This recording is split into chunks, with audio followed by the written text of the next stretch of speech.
बच्चों कैसे हो? सब अच्छे हो? और अब हम चलेंगे।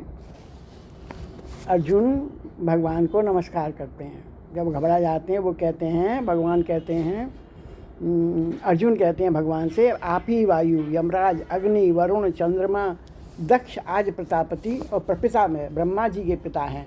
हजारों बार आपको नमस्कार हो, नमस्कार हो। आपको फिर भी बारंबार नमस्कार हो।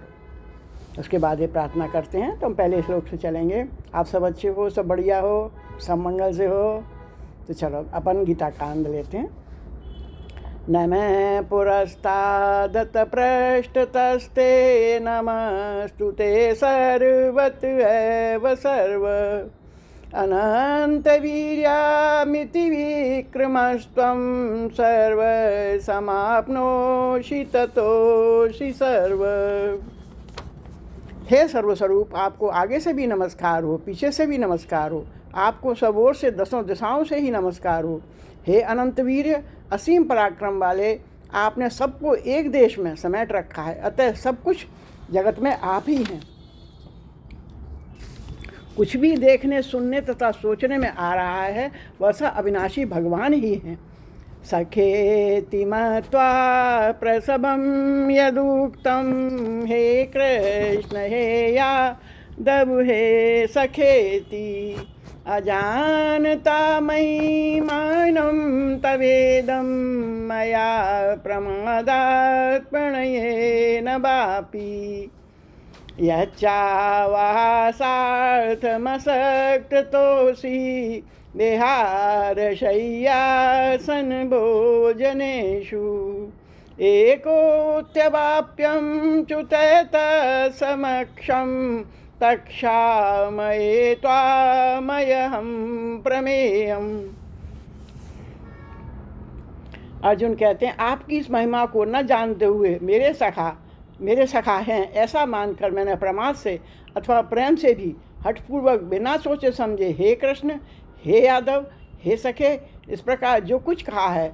और हे अच्युत, हंसी दिल लगी में चलते फिरते, सोते जागते, उठते बैठते, खाते पीते समय अकेले अथवा उन सखाओं, कुटुंबियों आदि के सामने मेरे द्वारा आपका जो कुछ तिरस्कार अपमान किया गया हो, हे अप्रमेय स्वरूप, वह सब आपसे मैं क्षमा करवाता हूँ, अर्थात आपसे मैं क्षमा मांगता हूँ। अर्जुन का व्याख्या है यहाँ। अर्जुन का भगवान के प्रति सखा भाव था, परंतु भगवान के ऐश्वर्य को देखने से वे अपना सखा भाव भूल जाते हैं और भगवान को देखकर आश्चर्य करते हैं, भयभीत होते हैं। उनके मन में यह संभावना ही नहीं थी कि जिनको मैं अपना सखा मानता हूँ वे भगवान ऐसे हैं।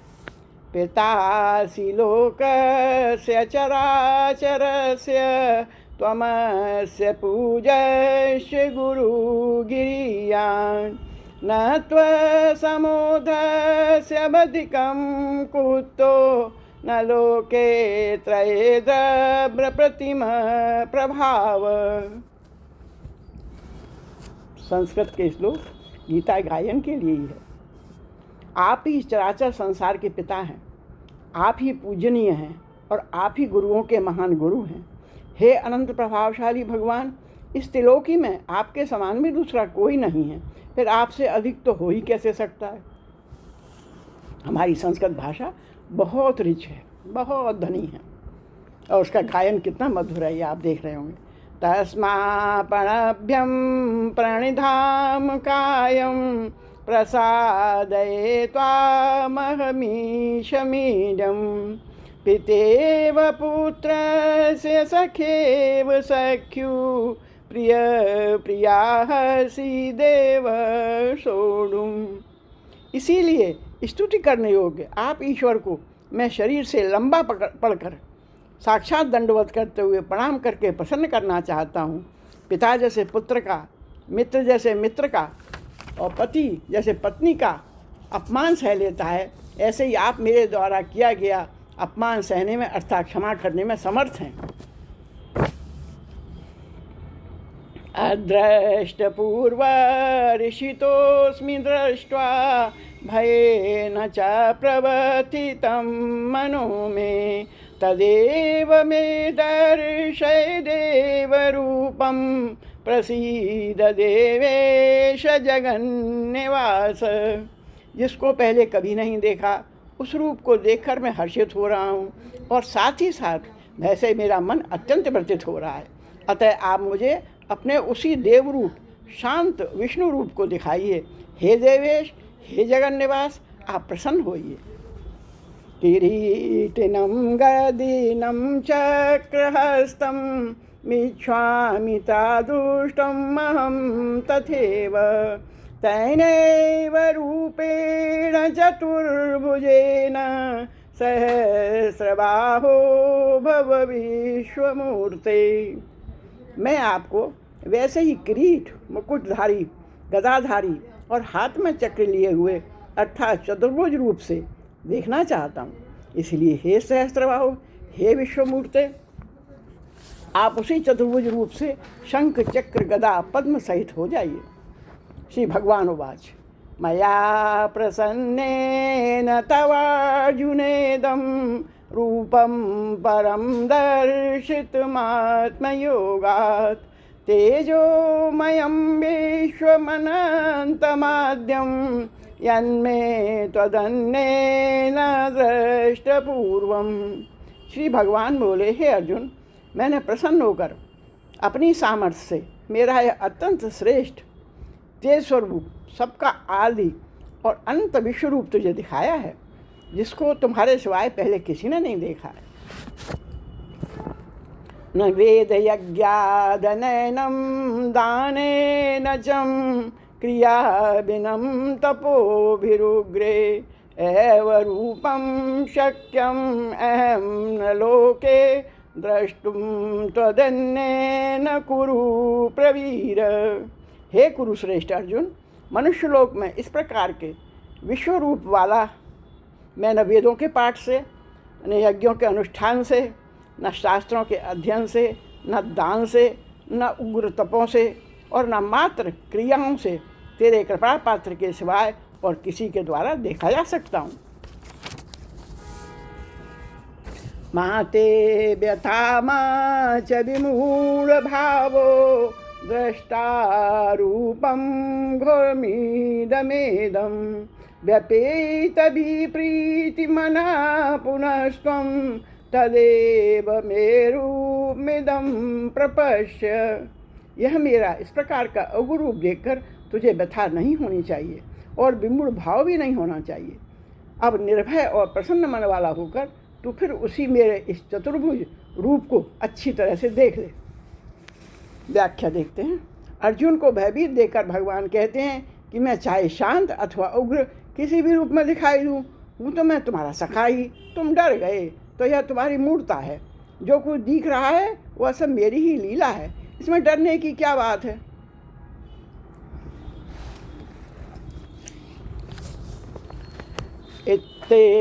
इत्तेर्जुनं वासुदेवस्तथोक्त्वा संजय उवाच। संजय बोलते हैं, स्वकं रूपं दर्शयामास भूय आश्वासयामास भीतमेनं भूत्वा पुनः सौभ्य वपुर्महात्मा।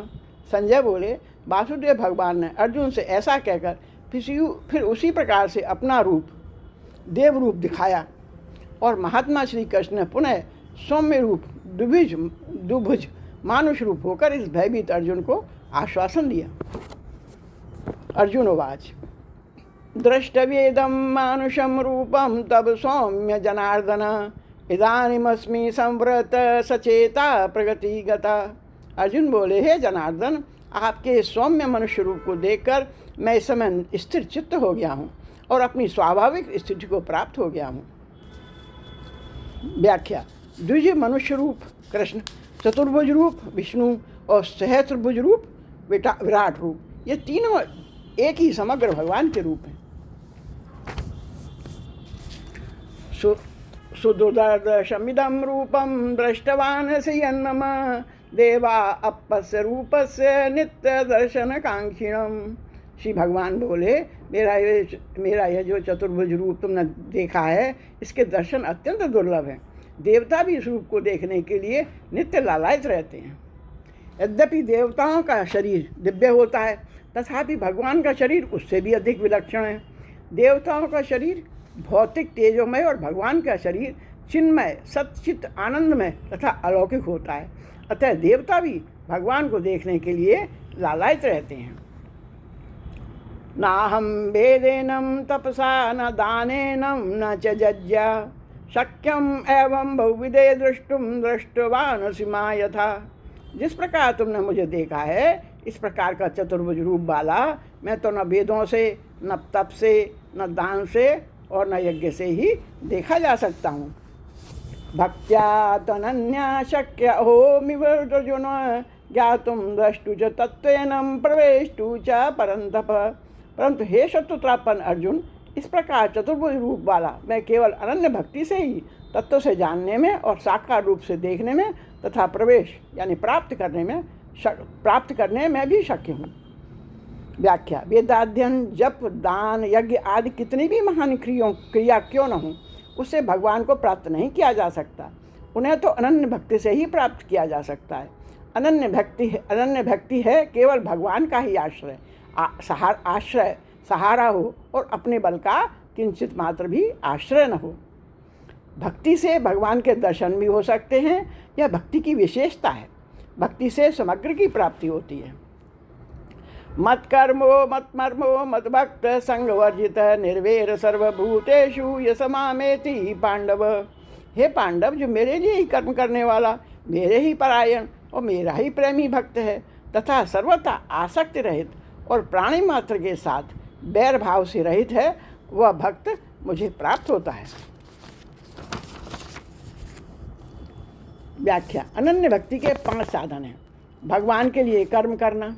पहला, भगवान के लिए कर्म करना अर्थात स्थूल शरीर से भगवान के परायण होना। दूसरा, भगवान के परायण होना अर्थात सूक्ष्म तथा कारण शरीर से भगवान के परायण होना।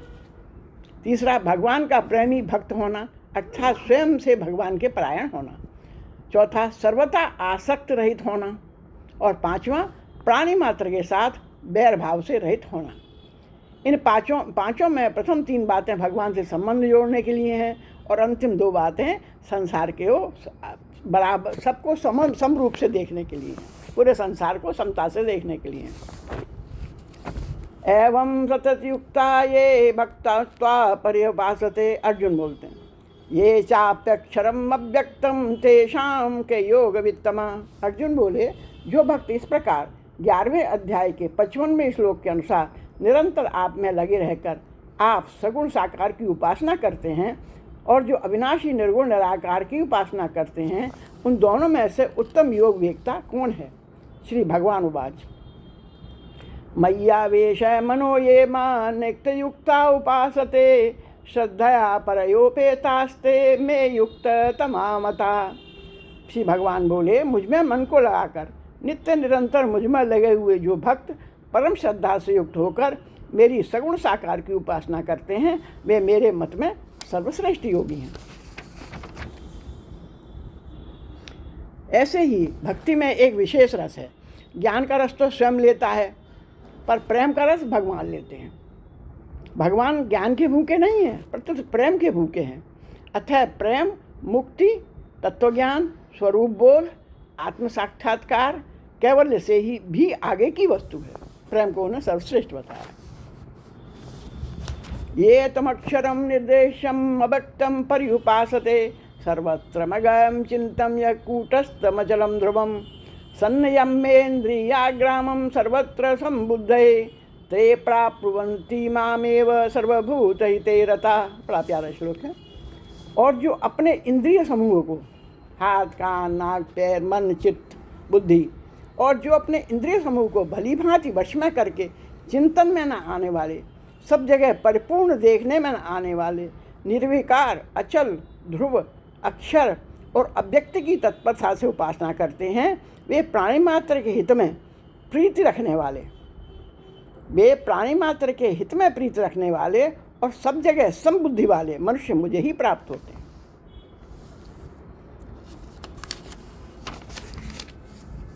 ज्ञान योग का साधक प्राय समाज से असंग रहता है। वास्तव में असंगता शरीर से होनी चाहिए। ज्ञानयोग का साधक प्राय समाज से असंग रहता है। वास्तव में असंगता शरीर से होनी चाहिए, समाज से नहीं। शरीर से असंग होने के लिए साधक में, अब भगवान कहते हैं कि शरीर से असंग कैसे हुआ जाए। मैं शरीर नहीं हूँ, मैं आत्मा हूँ और मैं भगवान का अंश हूँ। शरीर से और शरीर तो मुझे अपने वर्क करने के लिए मेरा है, ये मेरा एक औजार है जिसे मैं अपने कल्याण के लिए, दूसरों के कल्याण के लिए इसको, और भगवत प्राप्ति के, भगवत भजन के लिए मैं यहाँ आया हूँ। शरीर से असंग होने के लिए साधक में प्राणी मात्र के हित का भाव रहना अत्यंत आवश्यक है। इंस्ट्रूमेंट है, मेरा शरीर इंस्ट्रूमेंट है जिसको मैं यूज करके और दूसरे लोगों की सेवा करके और इसको भगवान का भजन करके इसका पूरा उपयोग करके ही रहूँगा। ऐसा हमारा साधक का अभ्यास से नित्य निरंतर आत्मबोध से सोच के बार बार गलतियाँ करके बार बार उसको सही करके हम इसको अपनी आदत बना सकते हैं और वो बन जाती है। भगवान का ऐसा मानना है। क्लेशोधिकस्तरस्ते माशम क्लेशोधिक तरस्ते शाम अव्यक्ता सक्त चेतसाम अव्यक्ताम ही गथिर दुखम देह दद्दीरवाप्यते।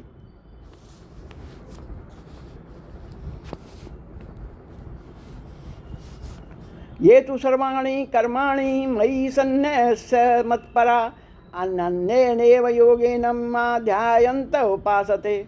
परंतु जो संपूर्ण कर्मों को मेरे अर्पण करके और मेरे परायण होकर अनन्य योग से मेरा ही ध्यान करते हुए मेरी उपासना करते हैं, मैं केवल भगवान का ही हूँ, मैं जगत में इसीलिए आया हूँ तथा केवल भगवान ही मेरे अपने हैं और सारा संसार मेरे लिए समान है, ऐसा मानना ही अनन्य योग से भगवान की उपासना करना है। सारे संसार में हर जीव जंतु में उसी भगवान की मूर्ति है, वही भगवान का आत्मा में विराजमान है, ऐसा सोच के मैं संसार से व्यवहार करूं। तेषामहं समुद्धर्ता मत्तु संसार सागरात् भवामि न चिरात् पार्थ मय्यावेशित चेतसाम। छठे अध्याय के 5वें श्लोक में भगवान ने सामान्य साधकों के लिए अपने द्वारा अपना उद्धार करने की बात कही थी, जो अपन अभी सोच रहे थे। छठे अध्याय के 5वें श्लोक में भगवान ने सामान्य साधकों के लिए अपने द्वारा अपना उद्धार करने की बात कही थी। उद्धरेदात्मनात्मानम, और यहाँ कहते हैं कि भक्तों का उद्धार मैं करता हूँ। इसका तात्पर्य है कि प्रत्येक साधक आरंभ में स्वयं ही साधन में लगता है, परंतु जो साधक भगवान के आश्रित होता है उसका उद्धार भगवान करते हैं। वह तो अपने उद्धार की चिंता न करके केवल भगवान के भजन और पर सेवा में ही लगा रहता है। मय्येव मन आदस्तम मयि बुद्धि निवेशय निवशस्सि मय्येव अतः ऊर्ध्व संशय। तू मुझ में मन को स्थापन कर और मुझ में ही बुद्धि को प्रविष्ट कर, इसके बाद तू मुझ में ही निवास करेगा, इसमें संशय नहीं है। भगवान में मन बुद्धि लगाने से मन बुद्धि तो नहीं लगते। अब देखो इसकी व्याख्या करी उन्होंने। भगवान में मन बुद्धि लगाने से मन बुद्धि तो नहीं लगते, पर स्वयं लग जाता है। निवश्यसि मय्येव, कारण कि जीव का स्वभाव है कि वह स्वयं वही लगता है जहाँ उसके मन बुद्धि लगते हैं। क्या बढ़िया बात है। इसको दोबारा पढ़ते हैं अपन। भगवान में मन बुद्धि लगाने से मन बुद्धि तो नहीं लगते, पर स्वयं लग जाता है। कारण कि जीव का स्वभाव है कि वह स्वयं वहीं लगता है जहाँ उसके मन बुद्धि लगते हैं। जैसे सुई जहाँ जाती है धागा वहीं जाता है, ऐसे ही मन बुद्धि जहाँ जाते हैं स्वयं भी वहीं पहुँच जाता है।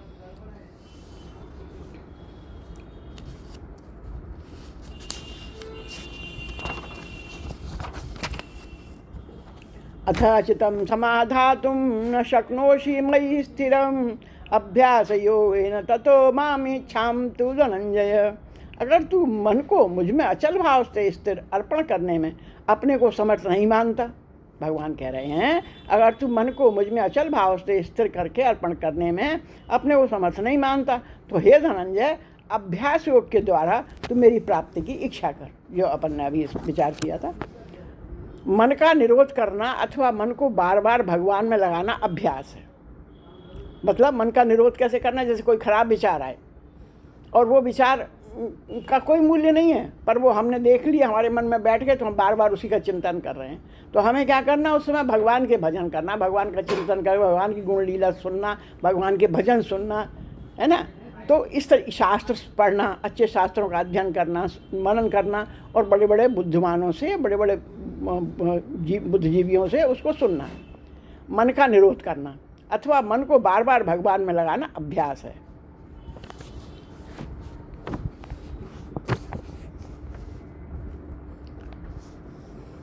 अभ्यासेप्य समर्थोसी मत्कर्म परमो भव मदर्थमपि कर्माणि कुर्व सिद्धिर्मवाप्स्यसि।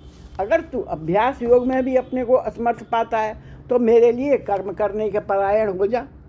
मेरे लिए कर्मों को करता हुआ भी तू सिद्धि को प्राप्त हो जाएगा। व्याख्या करते हैं, अभ्यास की अपेक्षा भी क्रियाओं को भगवान के अर्पण करना सुगम है। ये एक और अच्छी बात आई इसमें, देखो, अभ्यास की अपेक्षा भी क्रियाओं को भगवान के अर्पण करना सुगम है। कारण कि अभ्यास तो नया काम है जो करना पड़ता है, पर कर्म करने का स्वभाव पड़ा हुआ होने से कर्म स्वतः होते हैं। इस पर उन लौकिक और लौकिक और परमार्थिक सभी कर्मों को भगवान के अर्पण करने से मनुष्य सुगमतापूर्वक भगवान को प्राप्त हो जाता है। गीता 9वां 27वां 28वां श्लोक 9वें अध्याय का। अथेतदप्यशक्तोऽसि कर्तुमद्योगमाश्रित सर्वकर्म फल त्यागम ततम कुरु यदात्मवान। अगर मेरे योग्य समता के आश्रित हुआ तू इस पूर्व श्लोक में कहे हुए साधन को भी करने में अपने को असमर्थ पाता है तो मन इंद्रियों को वश में करके संपूर्ण कर्मों के फल की इच्छा का त्याग कर दे।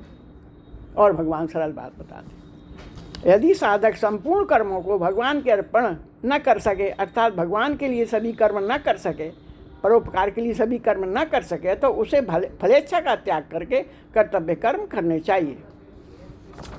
हमने यहाँ तक सुना और बहुत बहुत आनंद आया। आप सबके साथ मैंने भी गीता का आनंद लिया। आप सबको नमन, आप सबको वंदन और महर्षि व्यास जी के चरणों में नमन। श्रीमद् भगवत गीता महाग्रंथ को दिल में धारण करते हुए हम बार बार इसका अभ्यास करते हुए अपने आप को धन्य मानते हैं। और इस गीता के नाम से भारतीय संस्कृति की अपनी एक पहचान है, अपनी एक विशेषता है। ऐसा ग्रंथ जो हमारे यहाँ रचा गया, तो भगवान कृष्ण के चरणों में नमन, आप सबको वंदन अभिनंदन। सर्वे भवन्तु सुखिनः, सर्वे सन्तु निरामया, सर्वे भद्राणि पश्यन्ति मा कश्चित् दुःख भाग भवेत्। ओम ओम नमः शिवाय, ओम नमः शिवाय, ओम नमः शिवाय।